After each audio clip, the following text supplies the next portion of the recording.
আজকের এই ভিডিওতে আমরা রায়মার্টিন প্রশ্নবিচিত্রা 2024 ক্লাস 6 এ পরিবেশ ও বিজ্ঞান বিষয় যে তোমাদের 18 নম্বর স্কুল রয়েছে, তো এই প্রশ্নপত্রের উত্তর নিয়ে আলোচনা করব। একের দাগের প্রশ্ন বলছে সঠিক উত্তরটি নির্বাচন করে লেখো। একেরটা পদার্থ কোনটি একটি আগ্নেয় শিলা, এটা হবে গ্রানাইট। নেক্সট প্রশ্ন কোনটি জীবাশ্ম জ্বালানি নয়, খড়। নেক্সট প্রশ্ন বলছে সাহিত্যে তড়িৎ প্রবাহের একক হলো অ্যাম্পিয়ার, অপশন নাম্বার এ। একটি একটি স্পর্শহীন বল, এটা হবে ওজন, option number B. 1 kilo pascal is equal to 1000 pascal, option number B. কাঁধে ও কোমরে যে সন্ধি আছে তা হলো কি, বল ও সকেট সন্ধি, অপশন নাম্বার এ। এর দুই দেখ প্রশ্ন সংক্ষিপ্ত উত্তর দাও। একটা সেল কি জাতীয় শিলা, পারলিক শিলা।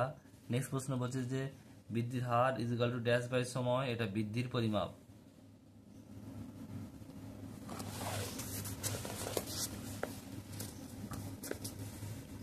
এরপর প্রশ্ন ইলেকট্রিক ইস্ত্রি চালু করা হলো, এক্ষেত্রে কোন শক্তি কোন শক্তিতে রূপান্তরিত হয়, তড়িৎ শক্তি তাপ শক্তিতে রূপান্তরিত হয়।